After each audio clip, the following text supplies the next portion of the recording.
So, in this video, we're going to go over some examples in equations. I personally believe it is important to deal with a lot of examples in equations to get used to the concept. Just because, for now, like those examples are pretty straightforward and simple, but in the future, it might get super challenging. So yeah, but I think it is really important just to get used to it. Let's have a look at this first example first. C over 2 minus 4 equals 6. This is a two-step equation. We actually went over a similar one in the last video. So I'm pretty sure like everyone can do this without any difficulty. But just let's do it. First of all, we want to isolate this variable, in this case c. So solving equation, like I said before, is pretty much the same as finding the value of an unknown number. And that's why at the end, we want to find the simple equation that says c equals some simple number. If you find this one, if you make this initial equation this one, then that's pretty, we can call it success. So yeah, first of all, to isolate the c, we are gonna add 4 to each side. That's how we get c over 2 equals 10, because 6 plus 4 is 10. There is another I don't know, skill or technique that you could use. Your teacher might have already mentioned this before. When you see a plus b equals c, then you wanna take this b and take it over to the other side. Then you can just simply take that over, but do be careful because it becomes a negative when it crosses the equal sign. Vice versa, if it is a negative, then it becomes a positive, like now it's like minus b. If you want to take it over to the other side, then it's like c, it becomes c plus b. Because if you add, subtract, divide, or multiply the same thing on both sides, then the equation still works. It still holds true. I think I mentioned this before, so that's why it looks like, oh sorry, it's not C. If you subtract b on both sides, then the equation is still the same, but we can remove b here. So that's why it's like taking this over to the other side. It looks like it, but I usually prefer just saying like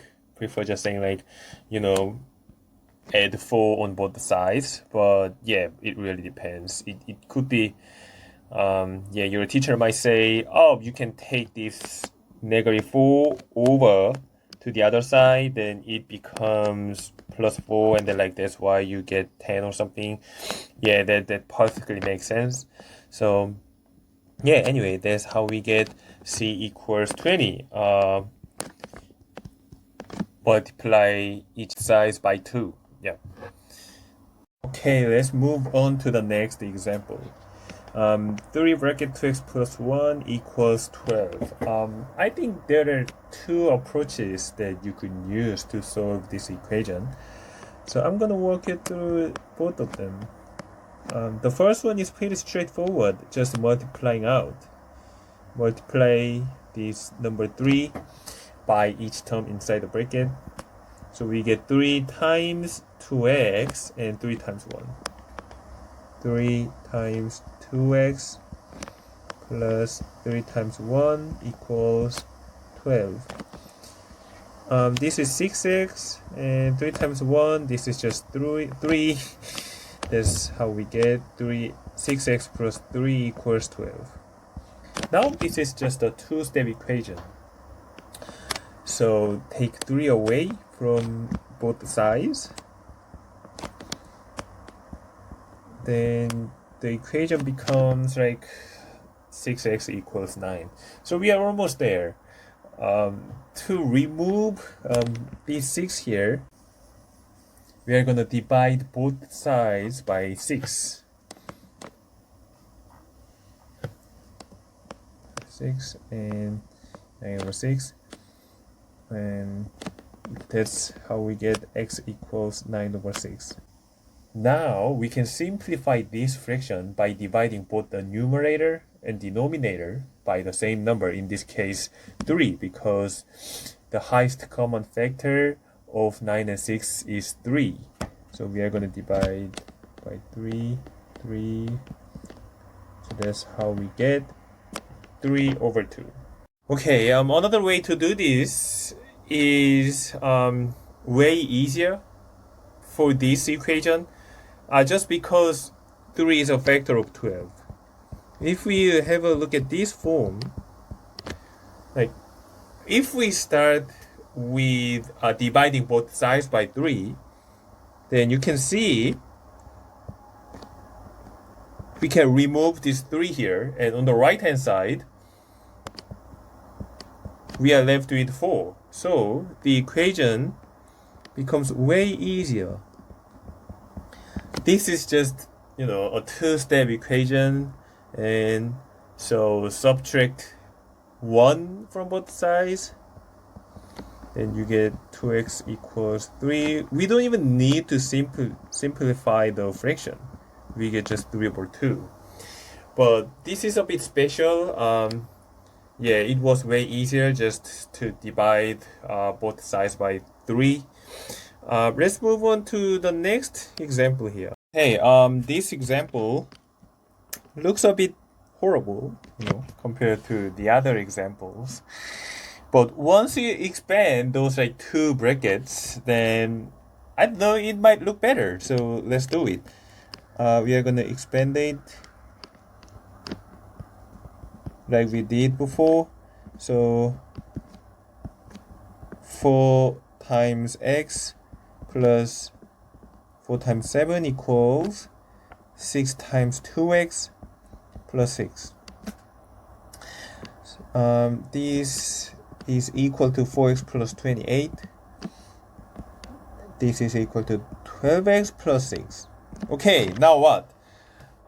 This is our equation, and we are going to solve this, obviously. So still, to make that possible, we are going to make an equation look like this. X equals, a number. And what should we do then? So the problem is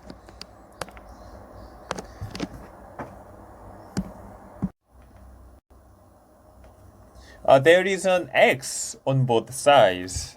That's what makes it different from other two examples. This one, variable for the first one, there was a c on the left side, and then second one, there was an x on the left hand side.